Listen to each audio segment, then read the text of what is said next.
Hi, welcome everyone. Thank you so much for being here. I want to thank Paul and the team for setting up the space and Marie for letting us use this space. We're glad that you can all be with us tonight. Woburn Public Media is broadcasting tonight, so being here, just know that they are recording in the back. We appreciate all of your questions. I'm going to go through a little bit of logistics for the evening, but you're not going to hear too much from me tonight. Really, this is about your questions and your ideas being shared with us, and the mayor having an opportunity to answer them for you. Where, as you know, one of the things that we've committed to doing in this administration is being transparent. And so tonight, gathering and answering your questions openly is one of the ways that we like to do that. We've been doing this quarterly, and we'll continue to do that for as long as there's interest and participation from the audience to do that. We've also recently published a city services dashboard, and if you haven't been to the website to see that, I'd encourage you to check it out. It's a great opportunity to see some of the hard work that happens across the city and sharing some of that data that we see with the residents who are served. So we appreciate you checking that out.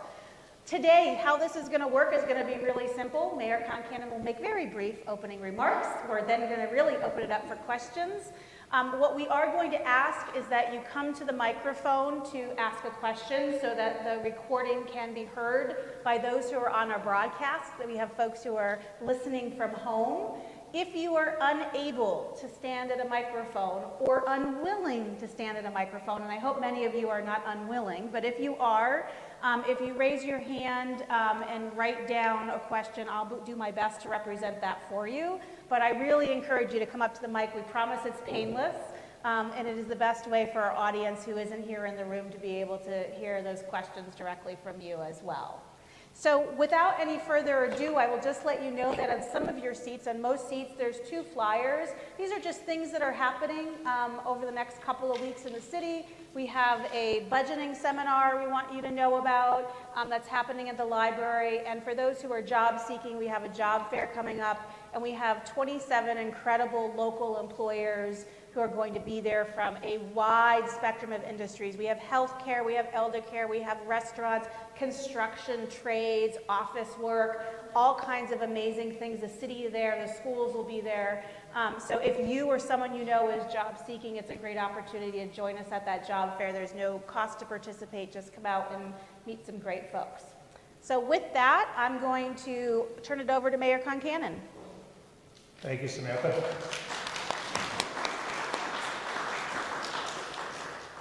Good evening or afternoon, everybody.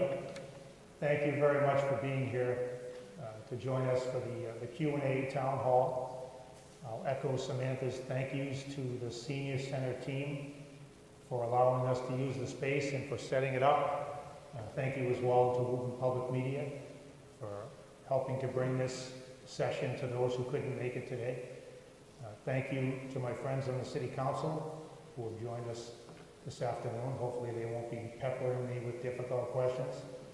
I was hoping to perhaps lean on them a little bit for phone a friend if there's a question or two that come up that might stump me, but thank you for being here with us.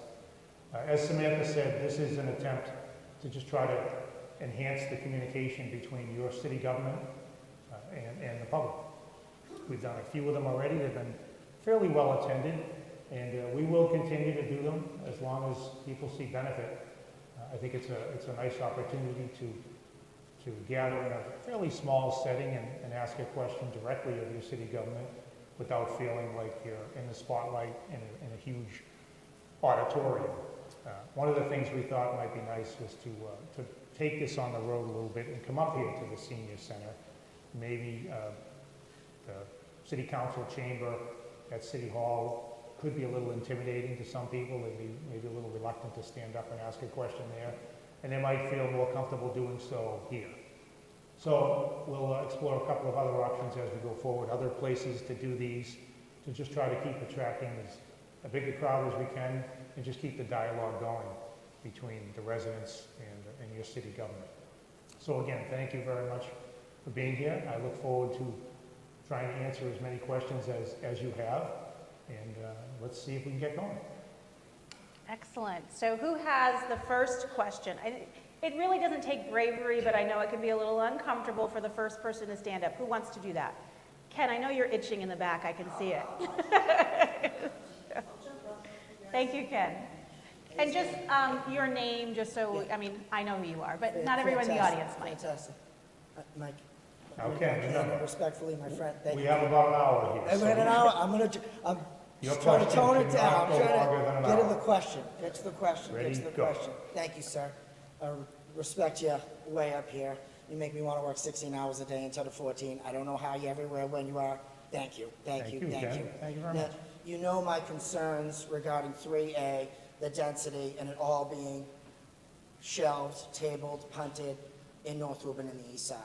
Now, we've been given this right to spot zone, you know, in my opinion, which is an illegal thing to do unless we're given the right, these 5-acre areas or sub-districts. Now, your administration, John Cashel, why aren't we seeking an approach to at least lower that 25% of a density that's allowed outside of the half mile, so that's not all concentrated on North Woburn and the east side? My main concern is that we're going, this proposed North Woburn School, decentralized 2, centralized into 1, and then we have these acute bell curve of residents that we'll be exposed to. And then my neighborhood in Ashburn, I leave it at that. But I was just curious, would your administration explore these options? And really, what is your goal with what's being proposed with your plan right now? Sure. Thank you. Thank you, Ken. So the context is, this is regarding the MBTA Communities Law. It's a law that was passed at the State House, signed by the governor, Governor Baker, by the way. It goes back a couple of years. It requires cities and towns in the Commonwealth who are served by the MBTA, and Woburn is served by the Anderson Regional Transportation Center. It requires cities and towns served by the MBTA to draft a zoning ordinance that allows for a district that would allow by right the development of multifamily housing units. There's requirements that go with it, there's all sorts of regulations, but that's the gist of it. If you are an MBTA community, like Woburn is, we are required to create a zone in which a certain number of multifamily units, ours is 2,631 units, could be built by right without a special permit. It's a somewhat controversial law. We've been reacting to it for a couple of years now, the city. And I'll tell you, I've said it before, candidly, I'm not a fan of this law. I think it's an example of the state overreaching and telling local communities how to do their business and how to zone their community. The argument for this is that we are in such a housing crisis and not enough is being done at the local level that the state had to step in and make us do it. One of the reasons I have a problem with the MBTA Communities Law is because we weren't one of those communities who were not doing enough. We were doing enough. We were doing more than enough. We were already in the process of approving and building thousands of units. We weren't the community that needed, the boot and the fanny to get going to start building housing. But the MBTA Communities Law, with one broad brush, just created this law that says everyone shall do it, regardless of what you have been doing. I found that to be unfair, tone deaf, and lazy.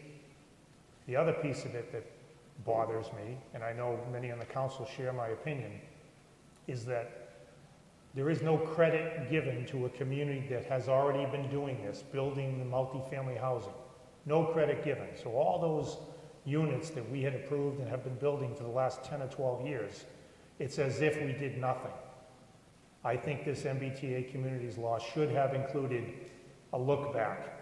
Look back 10, 15 years, see what a community has been doing, and you get credit for some of that.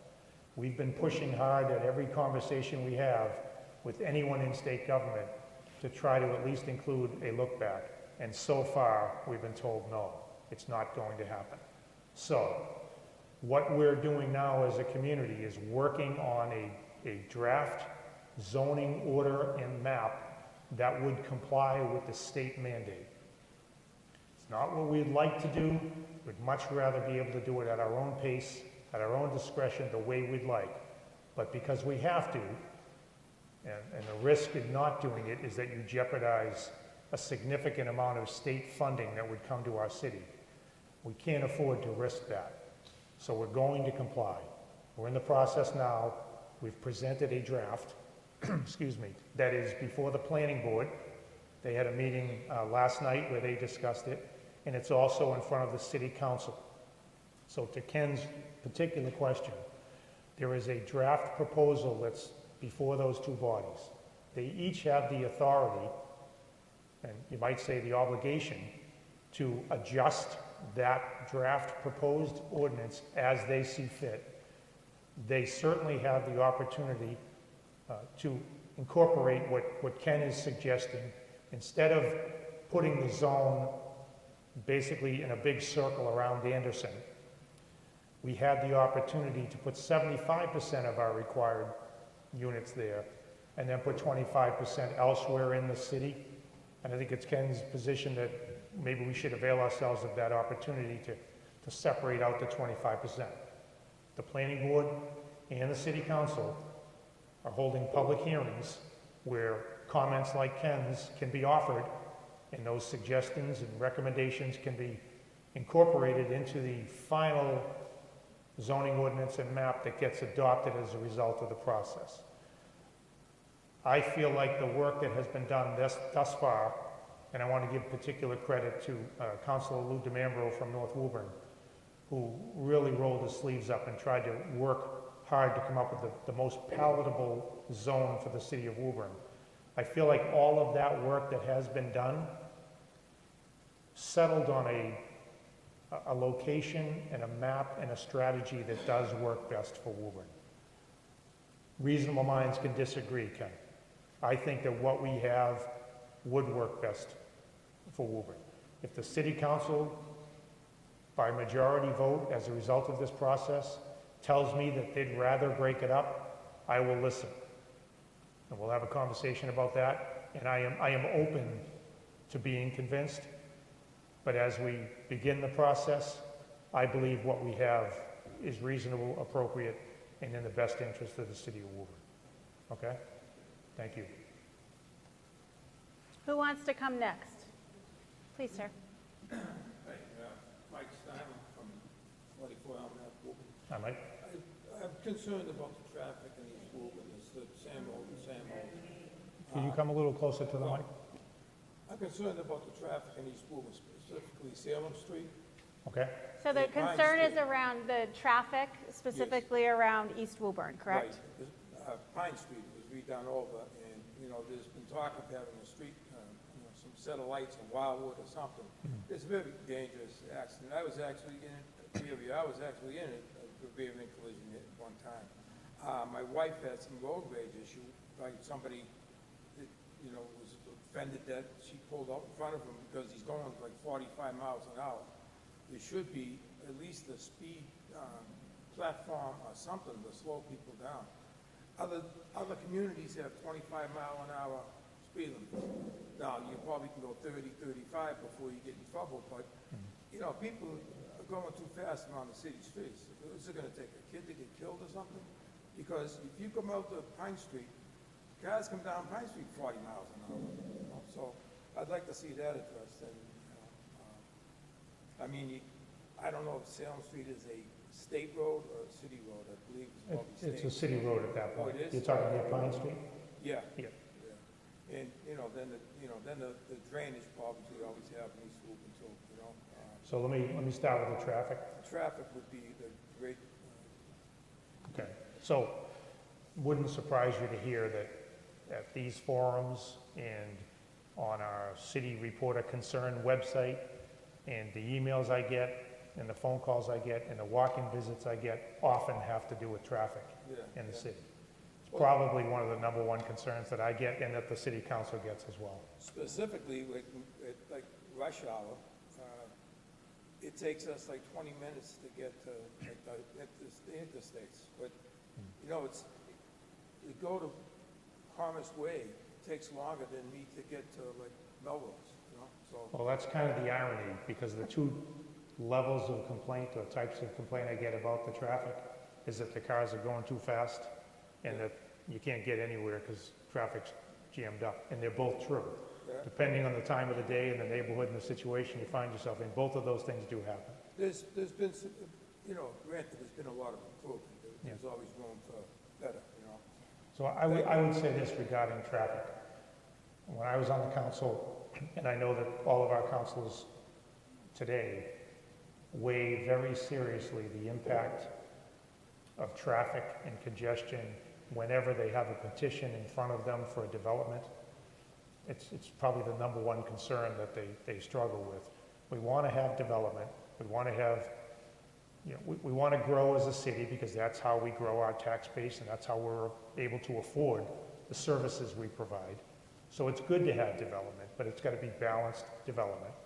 And we balance the positive impact of tax dollars against the negative impact of additional traffic and congestion and fighting for parking spaces. So I know they consider those and they weigh them every single time. The goal is to strike a balance where we allow the development that benefits the city, that helps with the tax base, but doesn't overburden us and doesn't congest the streets so badly that you can't get anywhere. Different people can have different opinions as to whether we're in balance right now, or maybe we're too congested, or maybe there's room for more. All I can tell you is we take it seriously. I know they do, I do when the petitions get to me. We always want to make sure that we're respecting people's rights to live in the neighborhood, in the community, without just being suffocated by traffic. The other piece about the speeding cars and people, the road rage incidents and people, you know, being less than respectful when they're on our roadway. I talked to Police Chief Bob Rufo every Monday morning and probably 6 more times throughout the week about things like this. We do have a traffic enforcement division, but we also have every other patrol car that is keyed in on trying to manage and deal with the traffic. They do a lot of enforcement. I'll tell you that a lot of the enforcement is in the form of warnings. If it's somebody they think can be educated and conform their behavior without having to face the impact of a stiff fine and an insurance surcharge, that would be the preferred option. But if they feel like they need to issue the fine to get the message home, that's what they'll do. I do know that the chief is looking right now at trying to add one more officer to the traffic division for that reason, to enhance enforcement. And he is very responsive to neighborhood concerns, citizen concerns. If you were to call and say, hey, there's a whole lot of cars speeding in the area of Pine Street, you know, in the afternoons, they will put a car down there, they will spend some time enforcing, they'll put in the speed monitors if they have to. They are very responsive. Sometimes it feels like a moving target where, you know, it's like that game Whack-A-Mole, where they send them over here and then it pops up over here, so then they go over there. But all I can tell you is they do take it seriously, and they appreciate that that's very important to the quality of life here in Woburn. So between balancing the impact of proposed developments and then managing the traffic on a daily basis, I can tell you we're trying our best. Yeah. What about the speed tables? A lot of communities have that, and you can't go that fast because you're going to hit it. We've talked about those quite a bit. We meet on a weekly basis. A couple of councilors join us. We meet with the DPW superintendent, the engineer, all the project team, and we talk about ways to deal with the traffic and the impacts of these significant projects happening throughout the city. And we talk about things like traffic calming measures, flashing lights, crosswalks, the tables and the speed bumps that you're talking about. There are pluses and minuses to those. And depending on the area, the street, the neighborhood, the topography, the geography, they can work. Sometimes they're more of a hindrance, sometimes they're a problem with the plows. We don't tend to utilize them a lot here in Woburn, but we can continue to look into that and find the right places where they might work and not stick them where there'd be more of a problem. All right, thank you, Mr. Mayor. Okay, thank you. I think the city does a good job with everything, but, you know, I mean, Woburn does a lot better than other communities, I think. I think so. Thank you. Thank you. I have as the next person is coming up, I have a question for you that came in from email, someone who wasn't able to be here tonight and asked me to ask it. And that is, they were looking to understand the surplus revenue that we have collected from last fiscal year. For those who don't know, we start our fiscal year July 1st, so the end of June was the end of our fiscal year. What was our revenue balance at the end of that, and what happens to that money now? Does it roll into this year, or does it go into a savings? That's a good question. So, ma'am, maybe take a seat for a second. I'll be brief, but I don't think I'll be that brief. I wouldn't want to have you stand there the whole time. So yeah, we budget at the beginning of the year. We project how much revenue we are expecting to get throughout the year. We base our budget based on that, like you would in your home. You know how much you're going to get in income, so you budget accordingly. And we budget conservatively. You'd never want to be in a position where you're spending more than you're taking in. So there is usually a surplus. There's a process by which we determine that surplus, and there's some checks and balances. Basically, we send our numbers to the state, and they confirm that our numbers are accurate. Roughly this past year, we're looking at a $4 to $5 million surplus. Now, that's based on how much revenue we've taken in property taxes, local taxes, hotel, motel taxes, state revenue, grant reimbursement, all of that. So we finalize what we believe our number to be, and we send it to the state, and then we get permission from the state to then use that money. Where it goes to what we call the pay-as-you-go capital budget. So we do an operating budget, which is essentially salaries, fuel, electricity, the day-to-day operating. That's in the operating budget. But then we have the capital budget, which is, new sidewalks, a new roof on a building, a new fire truck, a new ambulance. That's the capital budget. The third level would be long-term bonding kind of budget, where you're going to build a new school, so you have to go out to bond. So we'll put that one aside for now, but essentially you're talking operating and capital. Some of that surplus is earmarked for the pay-as-you-go capital. So we just sent down to the city council last month the city side capital budget, and they approved that, thank you.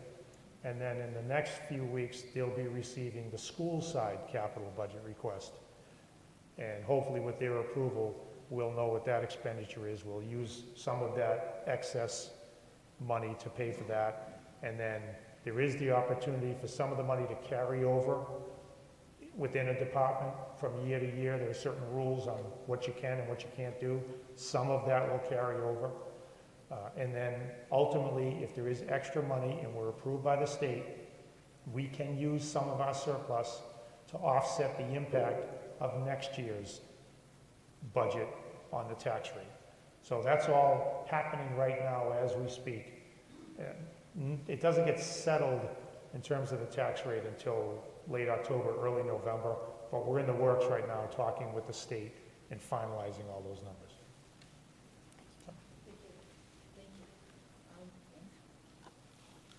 Woburn is a wonderful city to live in. However, it is not crime-free. And for several years now, the police log has not been printed in the Woburn newspaper. I contacted the newspaper several months ago and asked them why. And they said because it was not provided to them by the local police department. Could you get that changed so that the police department provides the Woburn Daily Times Chronicle the police log so that they can publish it? There's been a couple of vandalisms on the street that I live in. My husband's car was one of them, vandalized one night, parked legally, and my neighbors. Neither one were in the newspaper. I think people need to know about the community that they live in, how to take precautions to protect themselves and their property, what to be aware of and alert of. So I would very much appreciate it if you could get the police log, printed give those statistics to the newspaper so they can get it in the newspaper. As we grow, that will become even more important. I can tell you that I can look into whether I can get the police log printed. I believe that open meeting and public records laws allow that. It always was before. Yes. Unless something has changed, I can certainly look into that. I have no objection to doing that. Yeah. Obviously, I can't dictate that the Daily Times Well, print things, but it sounds like they'd be willing to. I believe they would be from speaking to them, and other communities are still doing that. Yeah, so I'll talk to the city solicitor, Okay. the city's lawyer. Mike, about- can you just repeat the question? I think people had a hard time hearing This it. is about publishing the police log in the local paper, the Daily Times Chronicle. Yes. It used to be, and the question is, can we make that happen again? And I'm saying I'll look into whether we can. I'll talk to the city's lawyer, understand what the rules are, and we can talk to the Daily Times about asking them to do it. I would say that while that's happening, we have begun, I think Samantha alluded to it earlier, on the city's website, a dashboard that highlights some high-level statistics in the various city departments.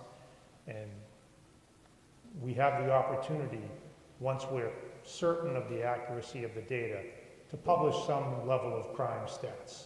It wouldn't be the log that you're talking about, but it would at least be a summary of how much crime there is in Woburn. Okay, So- I still want the log though, but I appreciate that. Yep, Yes. no, we'll pursue that as well. All right, thank you very much. Okay, Thank you. thank you.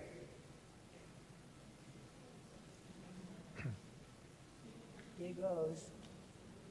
I'm Wendy Essigman, and I live at 34 Locust Street, and I'm a volunteer at the senior center, and I lead a walking group 3 times a week. And I've been doing that for about 6 years now. And it was fine in the beginning, but lately, these past couple of years, we've got more traffic up here. The walking group walks around the driveway, which cuts through the parking areas, and it's becoming hazardous for my walking group. There's probably 8 to 15 people sometimes walking. And what with the Minuteman deliveries, I walk at 11. So they're coming and going, and I know we could probably change the time, but morning is best for the seniors that are all gathering here for the different exercises. And now with the MBTA bus comes through, the MWRA water spigot people pull up and back. The pickleballers come in at their deadline times, back and forth, parking, coming, driving, leaving, so that it's becoming a safety hazard for the walkers. We're all, some young ones, newly retirees, 60, our eldest is 98 years old. A couple of them have walkers. So we're not really, quick on our feet. Some are power walkers, others are slower, and we just like an off-driveway walkway. And my inquiry is what the process is to participate in a grant similar to what the Hurl School is going through now for their myriad of walkways. Some of the new retirees would like a little bit more intensive walk, and out back to the left of the ball field, there's a slight uphill area that would be nice for an off-roadway walk to intensify the workout. And I just wondered what we could do to participate in something like that. I mean, the Friends of Seniors really don't have a great deal of money. This area also, I wanted to say, is a wide open canvas for something like a walkways to be put down. And so it wouldn't be a lot of, it's there's no water that we would be disrupting or any type of conservation area. And I just wondered if, Well, the short answer is we can certainly look into trying to develop a better walking trail or path for the seniors up here. It could be anything from simple to elaborate. We could pursue grant funding to try to make it happen. I know Marie and her team up here are always on the lookout for different funding sources. She's been able to leverage some of those to make the enhancements you see around here. I encourage them to keep working on that. We have a new grant writer for the city. He was hired in the last few months. He's getting his feet under him, but he is every day looking for new grant opportunities so we can put this on his plate to be something to be, pursued. But in the meantime, we also have a pretty awesome DPW team that are capable of doing a whole lot of projects in-house. Just in the last couple of months, I tasked them with a couple of projects, and I had really, really simple expectations, and they exceeded them dramatically with their creativity and their efforts and their hard work. One of them is a cleaned up, revised parking area at Magazine Hill, which if you ever have a chance to go up the end of Man's Court and check it out, you'll be blown away at the work they've done already. And they're not really done yet, but they've already exceeded my expectations. The other is the work they just completed at the parking lot next to the restaurant. It was a real eyesore, and in the span of a few weeks, they cleaned it all up, put in a new berm, cleaned out some trees, added some stone, really, really improved it. Those are the type of projects that they can do in-house. It's essentially their time and a small amount of money for materials. That's something we could explore too. That's probably a project they could undertake here at the senior center. We'd do it obviously with Marie's input. We'd solicit the input of the city engineer.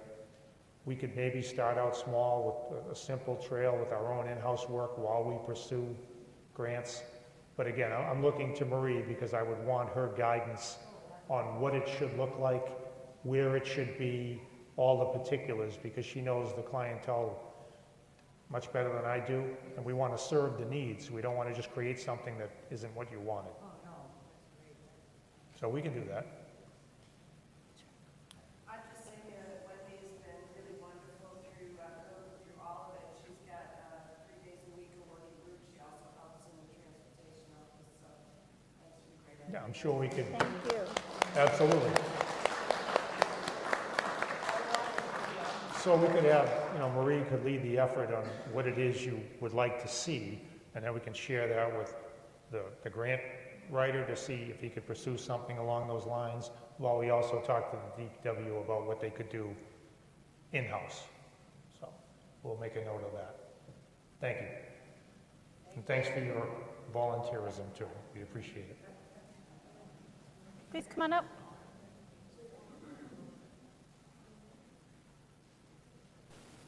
Well, William Booker, 3 Forest Park Circle, a request and 2 quick questions. First question is from an Eaton Ave resident. The disposition of the Wyman School.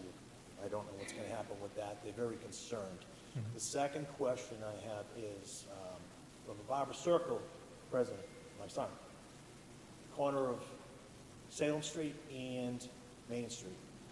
The abandoned gas station. I know it's privately owned. What is going to happen with that? It looks like an eyesore. It's horrible driving to the center, looking at that. My request is this. Olympia Ave, one of the most highly traveled industrial areas in the city. 18-wheelers all day long. That area was rezoned in 1960 for that use. But we have no sidewalks down there. I believe only about 10% of the street is covered with sidewalk. What is, is it possible the next few years we can get sidewalks there and continue them across the way into Rumford Park Avenue? Thank you. Sure, thanks, Bill. So Bill, as you know from your time on the council, I'll start with the request and then we'll go back to the other 2. We do a study each year on which roadways and which sidewalks need to be done. There's so much money we get from the state through our Chapter 90 funding, matched by some of our own city funds, that allow us to pave streets and do sidewalks each year. So in order to make the list, we actually hire a company to rate the quality of the roads that we have in the city. We produce a list, we go over it with the city engineer, the DPW superintendent, city council president was part of our team as well. And we go through the list. We try to rely as much as we can on the data, but we also want to interject some common sense and local knowledge about, what is the best approach to paving streets. Sometimes it's a matter of, if you're going to do 2 streets in the same area, maybe you do the 3rd one while you're there, just to get it done, so you save on mobilization and demobilization costs for equipment, things like that. So we produced the list of streets to be paved. What we're looking at now is how much of that street paving money should we allocate for sidewalks? The last 15 to 20 years, it's probably been 95-5%. 95% streets, 5% sidewalks. We may tweak that a little bit. We're looking at that now. But I just want to remind you, there is that process. We did follow it. It is based on data. And then there's a little bit of tweaking that happens, common sense. This time around, sidewalks in Olympia didn't make the cut. They can still be considered as we go forward. To the question about the Wyman School. So the law requires that educational facilities like the Wyman are the purview of the school committee, as long as it's an educational facility. It's completely up to them what they do with the building until they decide they no longer need it for educational purposes. They just made that determination within the last month, sent the letter to the city council just received that the other night. So we've officially been advised that the school department does not need the Wyman School anymore for educational purposes. The next step will be for me to send a letter to the city council requesting the authority to dispose of that property. The way we've been doing it, when the council gets that letter requesting the authority to dispose, they send it to committee, they have some discussions, they oftentimes will do a neighborhood meeting to try to get the input of the people who live in the area, what they might want to see, and then ultimately they will advise me how they would like me to dispose of it. North Woburn Fire Station was a fairly quick process, and the method of disposition was an auction, and the city sold the property and got $880,000. Central Square Fire Station, Station 3, a little more complicated because of the dynamics of the neighborhood and the intersections and things going on. So that is still in committee in the city council. I think they're planning on opening it up to public input fairly soon, and then I expect they will be making a recommendation to me how they think I should dispose of that particular property. So that's where we are now with the Wyman School. We literally just got the notice from the school committee, so now I will be sending down the request to dispose to start that process going. I don't know what the outcome will be.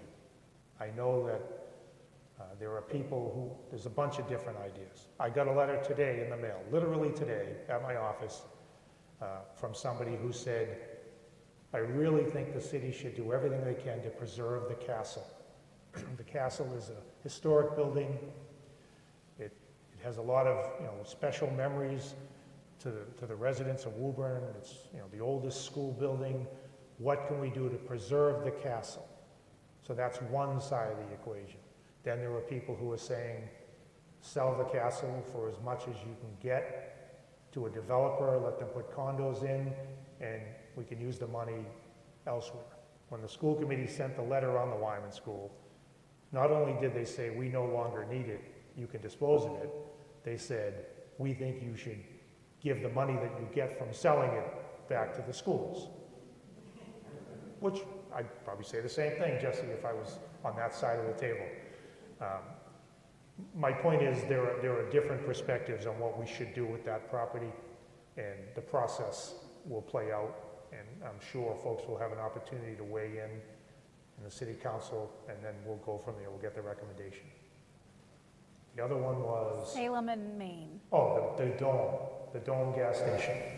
There's a petition now Before the city council, there's a proposal to redevelop that with some residential and perhaps some commercial retail on the first floor. They're talking with the petitioner about the required parking to make that work, access and egress onto the site.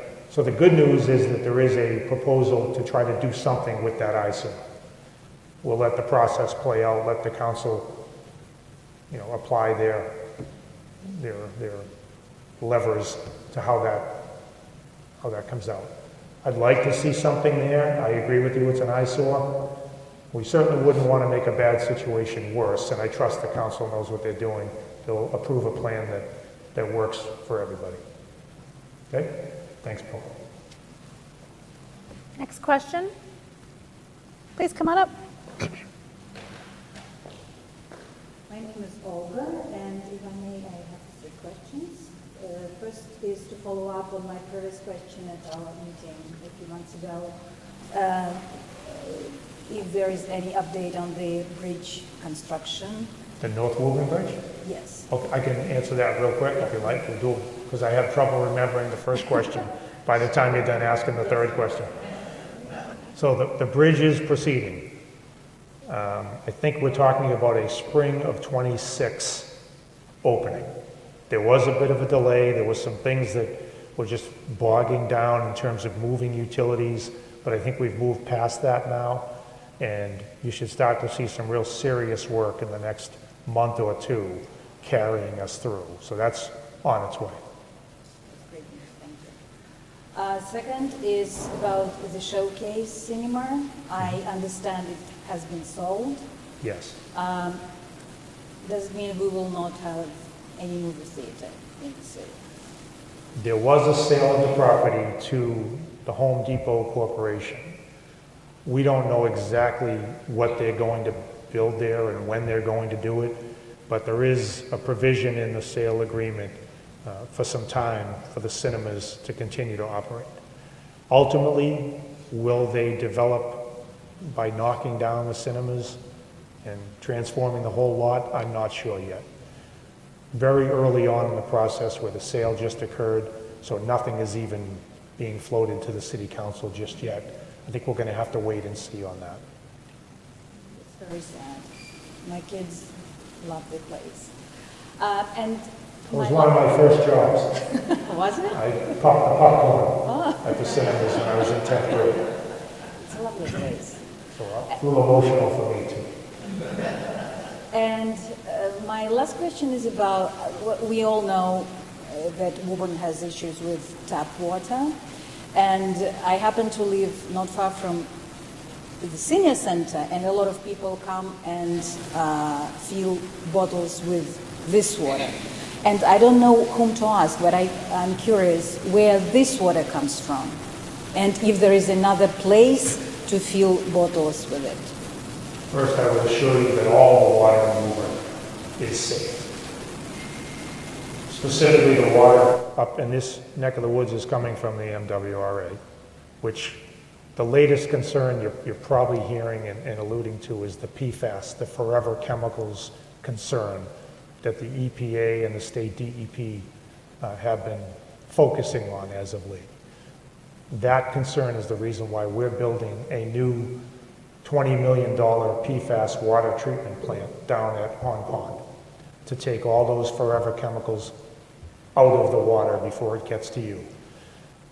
The reason we're putting the emphasis on that new building is because the standard, the acceptable standard for that chemical, those chemicals, has been lowered over the last few years.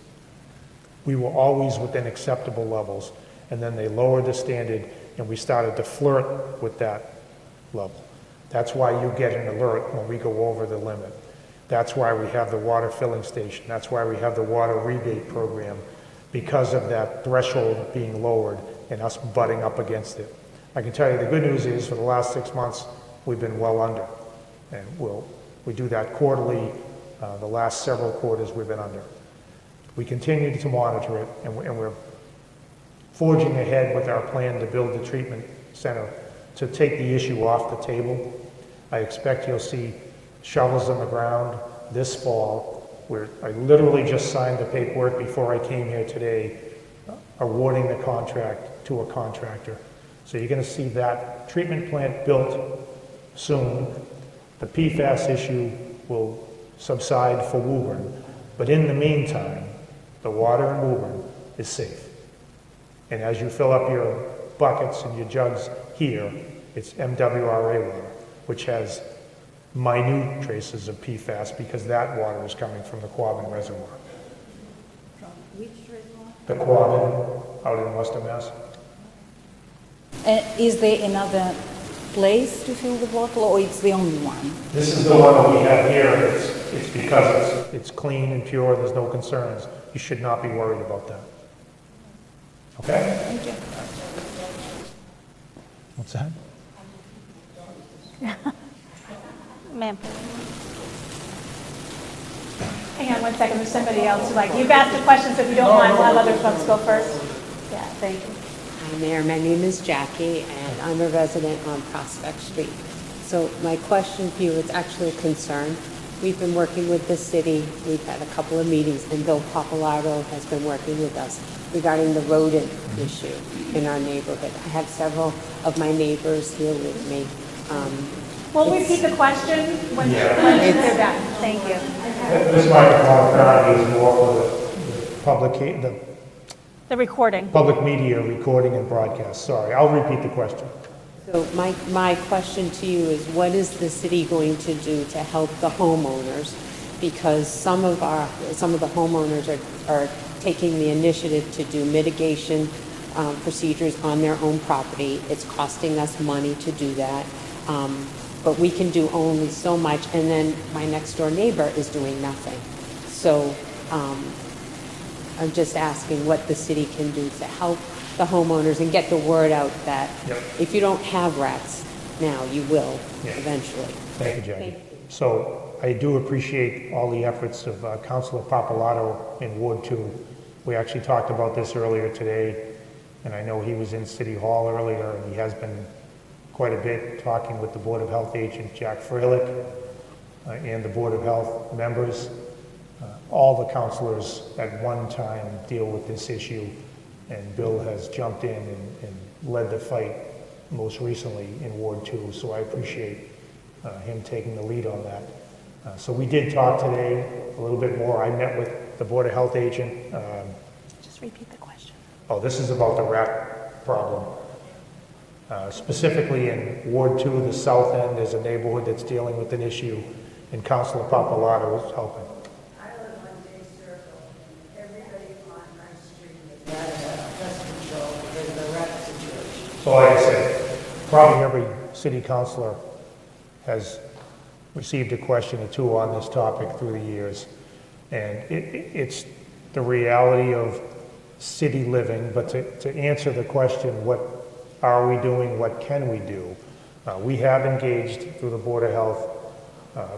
Jack Freilich is working on community notices. We'll be sending out letters. It's a lot to do with education. As you said, you can do all sorts of things in your yard, but if your neighbor has open trash or is feeding birds and attracting pests, they're not going to respect the boundary line. They're going to march over into your yard. So we think the biggest lever we can apply is education. So people understand that there's simple things they can do to discourage the presence of these pests. The biggest thing is the food source. If you take away the food source, they go away, they leave. We've been working aggressively to put information on the website and to reach out to neighborhoods that might be experiencing the problem, to educate everybody around as best we can so they can do their part to minimize the impact of these nuisances. Well, the rats, the rodents, they're going to be here, they're around. I'm sure that there is disruption. I don't think the development of a parcel is causing the rats are here, but it probably encouraging them to move around and find a different food source. So yeah, I'm sure that contributes to it. But again, if we eliminated all the food source by, securing our garbage and not allowing opportunities for the rats to come on your property and eat bird seed and other, things that people put out for animals, I think we can minimize the impact dramatically. One thing we are mindful of is on trash day when you drive around the city. Right now, what you see is any number of assorted bags and bundles and parcels and boxes and barrels with holes in them.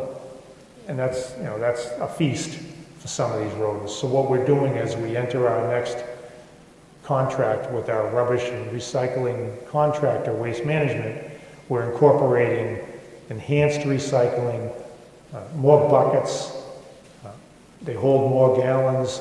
We're going to try to encourage people to more securely handle their trash. That way, when the rats come sniffing around, it's a hard plastic bucket and they can't get in and they move on, they go somewhere else. I know that's not the best answer in the world. I can't tell you that we're going to eradicate all rats in the city. They're here, they're around. If we do it, we do test and bait sewers and other places where the rats are known to congregate. But again, it comes down to the food source. If there was a food source in the sewer, that's where they'll congregate. If there's a food source in your backyard, in your compost heap, that's where they're going to congregate. So between education and maybe being a little smarter and more strategic about where we bait and how we do it and what we use, we're trying to do our best to keep our arms around the problem. Please come to the microphone if you have a question. Thank you. I'm Jean Lindblom. I live at 18 Day Circle. It's a huge problem on our circle. And it's not cheap to get pests. I mean, $700. And I'm very cautious of what I throw out or how I dispose of things, but that doesn't mean everybody else does. And there's gardens now too, which is another problem. Yeah. But I called the Board of Health and I don't know, they said they were gonna bomb the sewers, whatever that means. Well, they bait the sewers, but the first thing they would do is try to get a sense of the scope of the problem. And that's something that Councilor Papalato has been working with the Board of Health agent on down the south end to try to put out boxes to assess the nature of the problem. It cost me $700 to try to fix this problem. And it seems like it's ongoing. I mean, we've got the daycare up the top of the hill of Day Circle, then a new building down, so it's all, everything is being disrupted. I agree that is a part of it, but again, So I don't think, I don't know how we can solve it, is what I'm saying. It's an expensive problem. I don't know that we can solve the rat problem. I think what we can do is Probably try never. They'll to help mitigate us and all. manage it. And I think the biggest thing is the food source. So if we focus our efforts on that and spread the word as best we can in the neighborhoods on what each person can do on their own property, I think that's our best play. Well, I see all kinds of trucks, and, we have a Facebook page, an 18 Day Circle, and it's a common problem. So Yeah. I'm glad you're working on it. Yes. Thank you. Thank you. Thank you. So I just want to, we're at our hour. We'll stay and answer a few more questions. So we'll definitely do that. I will just say, I had a lovely rodent run across my bed recently. Yeah, that's how I felt about it. They're very bold. So we do, I think all of us are experiencing challenges, and we know that. And really the solution is all of us working together as a community, as Mayor Concanon said. So because we are at the hour, let's move quickly so we can answer as many more questions as you'd like. So please, why don't we, if you're able to stand and line up, please do that. If you can't stand for any amount of time, we'll try and get to you as quickly as we can. Thank you. Hold on, Anthony. So we allotted an hour here because I wasn't sure if there were going to be 5 people or 15 or 55. I don't know how long the public media is available to do this, but I'm happy to stick around and answer any questions anyone has for as long as it takes. So, hi, Anthony. I'll try to make this quick. Can everyone hear me okay? Well, Mike will repeat the question. I just want to thank you first off. I know we have a couple community gardeners here, just for your team in the DPW for their work they did down there, the trimming and the road work. It's noticed. No, that was great. We had some access issues to the community garden off of Lexington Street. Some of the bushes along the roadway were hanging down and it was making it difficult for the cars to get through, and there was some potholes along the roadway. So we worked with DPW, the community gardens coordinator and team, and conservation to come up with a solution that worked for everybody. We really couldn't overhaul the entire area because it's conservation and there's restrictions on what you can and can't do. But working together, we found a solution that fits within the rules, but makes it a little easier for people to access one of our crown jewels, the community garden. Greatly appreciated. Great. One thing I wanted to focus on, touching on similar themes, when I was on the traffic commission, the trouble areas on Salem Street and Cedric Park, we have a couple bus stops right there. Back when I was on there, I worked with President Anderson to file a petition just because it's not ADA compliant. Basically, the signage is inadequate and it's deadly to cross. There's a lot of people that get off. We filed the petition a couple times. We also joined it with another one down the street on Salem Street by Bow Street back in 2021. I know it was added to the complete streets list. It had a funding figure attached to it and everything. Unfortunately, that's about 3 years ago. I know that we're doing some work down there. I did see that Sedgwick is getting paved. It's on the paving list for this year. My question is, just to provide some updates to the kind of the commuters in that area, is there any way that we can kind of rope that in while the crews are down there and just hopefully get that project completed?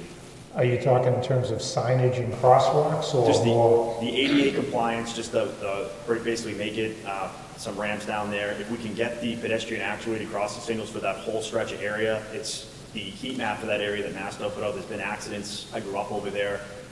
It's just very dangerous. People are playing Frogger trying to get across that street. Well, on one level, I can tell you that the MBTA has launched a program to enhance their bus stops across the state, and there's at least a few in Woburn that they're looking at. And we've been asked to weigh in on what we think the priority areas should be. So we can bring that one back. I can check and see if Jay Corey and his team and others have included that one. If not, we can include it. That'd be great.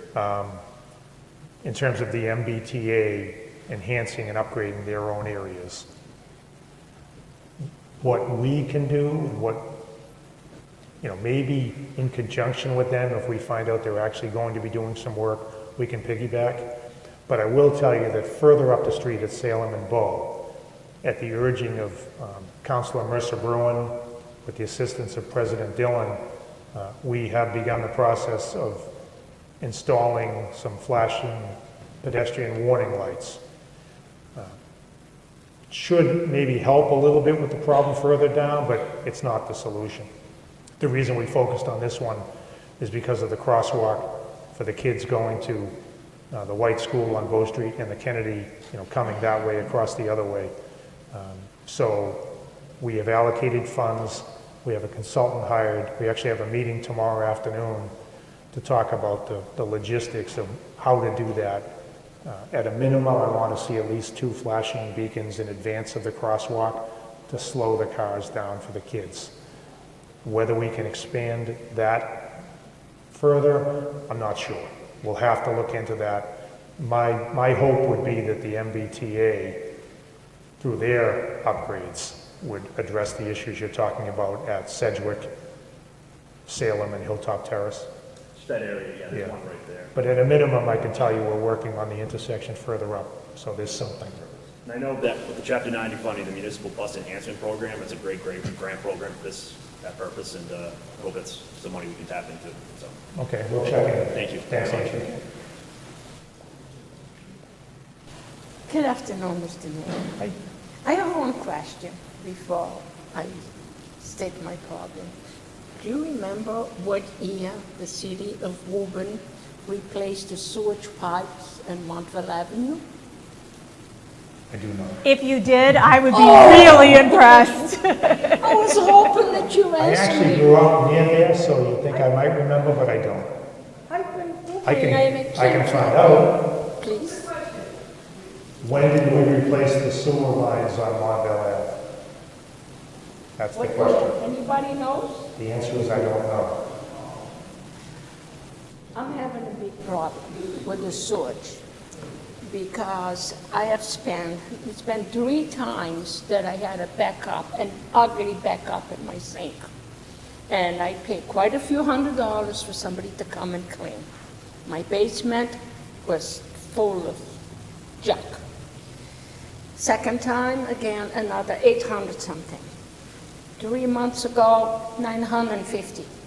I decided this time to do a video. The guy came and he did a video through the sewage line, and he said that the pipe that goes from my property on the street does not align with the sewage, with the city sewage pipe. My pipe is a little lower, and that's when it backs up on the paper and junk and everything. Okay. I am hoping that the city will help me with this. Is this an ongoing issue that you've talked with the DPW about? I did talk, and Mr. Papalato helped me was it Mr. Duran? Yep. But I saw him around, I can't say how long, I saw him in his car in a pond when I was walking my dogs. And I asked him, I said, can you help me with this? And he goes, oh no, it's your I was responsibility. going to say, the last briefing I got on this issue was that we had investigated it, and it was determined that the issue is on your property, between the sidewalk and your house. It's not the city's sewer that's causing the problem. That's what I was told.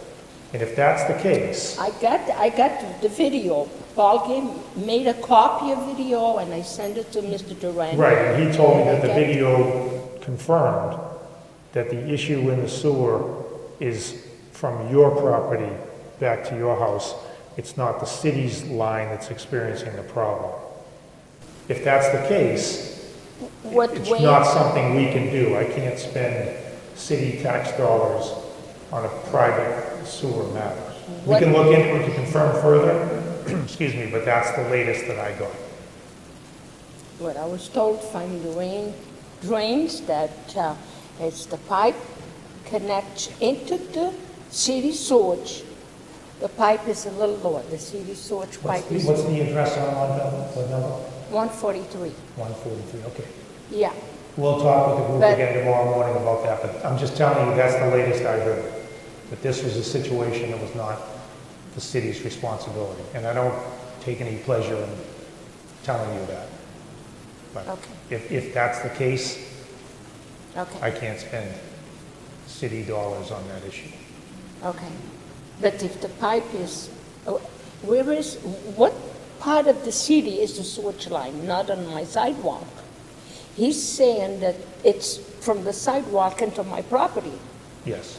What the person that did the video told me, it's right where it connects with the sewage line. Well, as luck would have it, I'll be meeting with Superintendent Duran tomorrow morning. I'll ask him this. Okay? Thank you. Yeah. And do me a favor, tell him to put a little bit sugar on his voice when someone asks him a question. A little bit of sugar. I like it when all the department heads Thank add a little you. bit of sugar to their voice when they talk to members of the public. Thank you.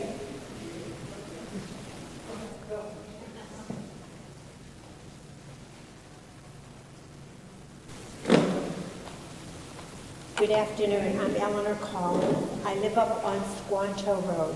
I have a question. Eversource has put new high-tension wires in. They've changed the lay of the land. It's high, my street comes in high, and then the 3 houses go down low. What's happened, because they've taken the brush and the fill, 3 houses up gets a river and it floods down to my house. I don't know how to solve that problem. Have you spoken with Eversource about this at all? I have called What do they say? They haven't gotten back to me, but I have called them, and it's like a river. I have a video of it. But it's flooding the land 3 houses up, comes down the next land, and then comes down my yard and floods me almost like and you can hear it, it's rushing. What number Squanto was it? Number 19. We can look into it. I can ask the DPW to reach out to Eversource. I'm not sure there's much we can do to make them fix it, but we can certainly look into it. Do they own the land where the high tension wires, or is it ours? In that particular area, I'm not sure. At a minimum, that it would be an easement, but if they did the work and they caused the problem, we would want them to fix it. Okay.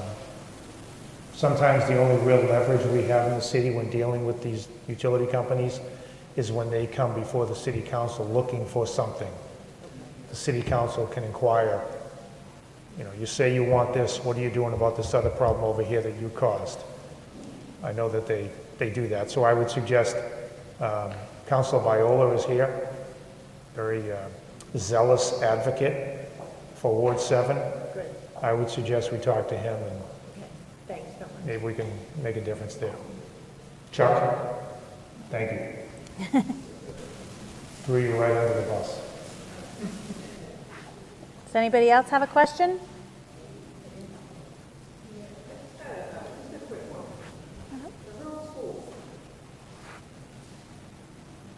You're going to put in another 2,000 because you have to.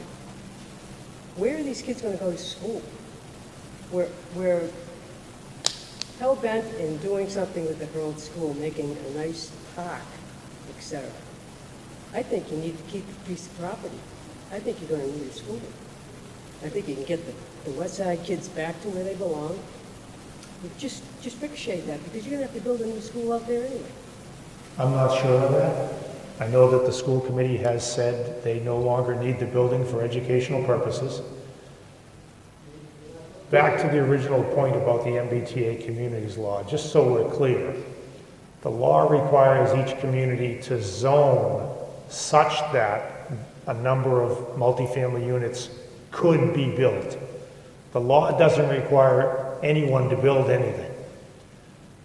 I don't know what's going to happen. I don't know whether you're going to see a whole bunch of units in northeast Woburn that would then, of course, generate the need for some more schools, depending on who lives there. But I just want to be clear, when you hear about the MBTA communities law, the state is not requiring anything actually be built. They're just requiring that you zone it, that it could be built. The bigger question is, as Woburn continues to grow, are we going to have enough school buildings and, you know, school classrooms to accommodate? I'm not sure.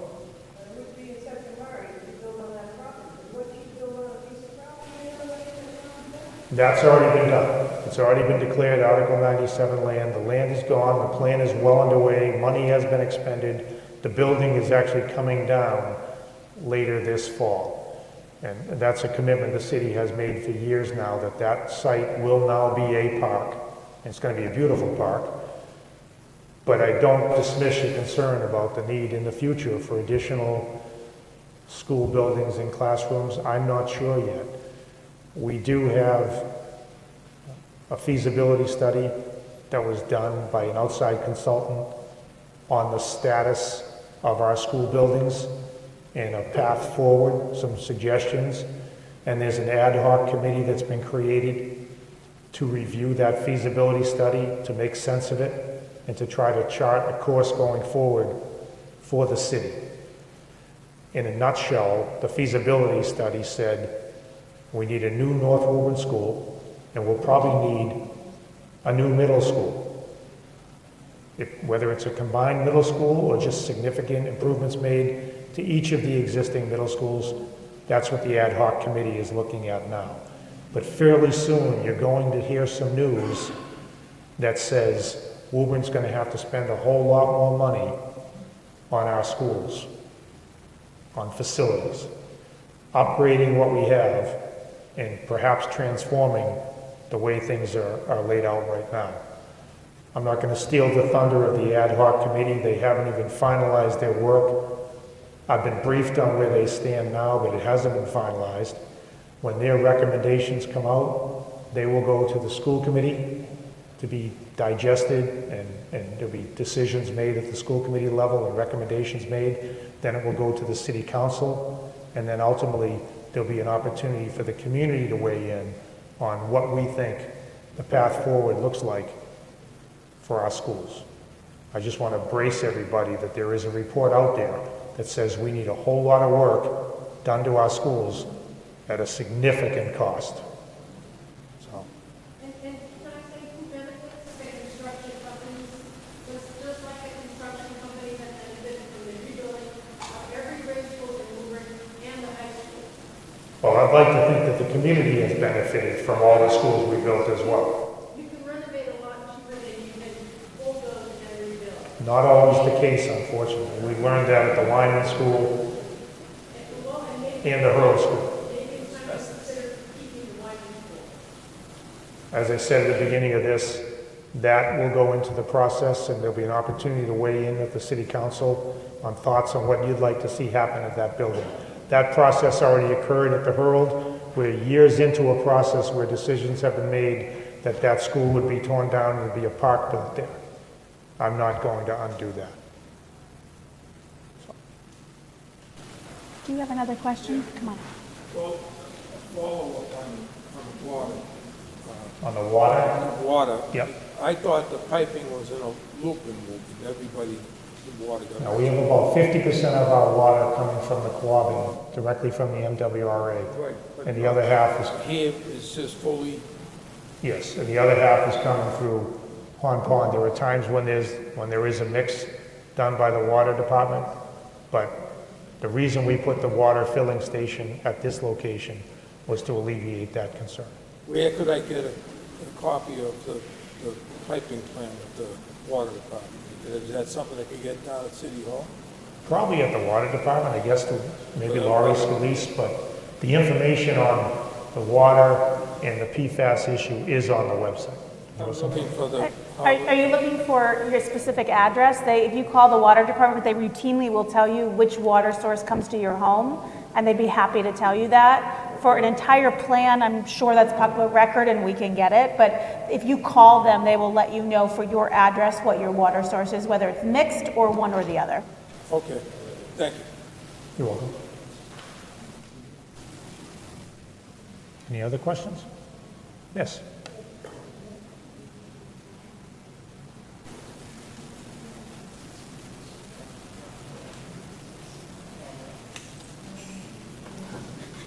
Do your best and we'll repeat the question, don't worry. Oh, it's okay. That's my best. That's okay. Don't worry, it's okay. There you go. I have more of a comment than a question. You know, senior citizen, we're all here, we've all worked our lives through and done things to help others and keep going. But it seems like every time there's something going on, they promise us everything and give us nothing. It's been going on for a long time, and it's not right. I worked all my life and paid taxes and did everything else. And now, I can't go to the store and get a loaf of bread without paying taxes on it, or something else. They promised us things for the building. We never got them. They promised us the buses. And I know they said they have the money for them, and they're going to go into that whole thing. But, you know, take a ride on one of those buses and see how comfortable it is. Are you talking about the senior center vans? Yes, I am. Okay. And it's not right. Almost all of us that go here, this is a great place for us. After my husband passed away, I stayed home for a long time, and I got very depressed and down. I came to the senior citizen because they were people that I could associate with. They were people who are kind and generous, and the whole thing is, I feel as though everybody is lying to us. I don't know whether it's because we're older or because they just think, well, hey, they won't care anyhow. But I really, really would like somebody to keep some of the promises that they make. I'm not sure what you've been promised and what hasn't been delivered, but specifically to your point about the vans, through a lot of hard work from Marie, with assistance, great assistance from State Rep Rich Haggerty, as well as support from the City Council in our capital budget, we are able to buy 2 new vans, 2 brand new vans. I'm not,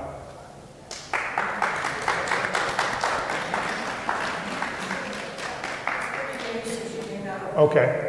Yeah, I was gonna say, I'm not sure how widespread that knowledge is, but that's really good news. And I know we've begun the process. We're trying to get these as quickly as we can and get them in the fleet. 2 vans in 1 year is a pretty good win. So again, thank you to Marie and her team for working hard to make that happen. And other promises that were made, I hope you haven't heard me make any promises tonight. I'm just trying to answer some questions. If I promise anything, it's that I'll look into something, I'll talk to somebody, I'll try to get an answer. That's all I can do. Any other questions or comments? Anything? Yes? Please. I'm not touching that microphone. It's a little possessed. I am Kirsten. Hi, Samantha. You mentioned earlier the city had realized between a $4 and $5 million surplus, and some of that was from the hotel taxes. Right. So what he's talking about is the fact that everyone who stays in a hotel pays exorbitant amounts of tax. They pay federal tax, state tax, and then room tax on top of that. The room tax comes right back to the city. In the summertime, when our hotels are full, we realize a decent tax profit. In the wintertime, when occupancy is way, way down, not so much. At least 2 of our hotels were pretty much completely full this past winter and fall with people who finally have a permanent place to call home. Do we have an estimate on what tax base we realized? Because people, thank God, have a place to stay. Yes. Matter of fact, I brought something. The hotel and motel tax, we projected at the beginning of the year that we would bring in $3.8 million. We brought in $4.4 million. That's some of that excess and overage that we were talking about earlier. That's a pretty good number. It's a win-win. People have a place to call home. Our hotels are not empty, and we have a surplus in monies that can be used for something else, like the exorbitant school bills that we're going to be facing. Yeah, so that's the data on that. Anything else? Anyone? Okay, thank you very much. Appreciate you being here.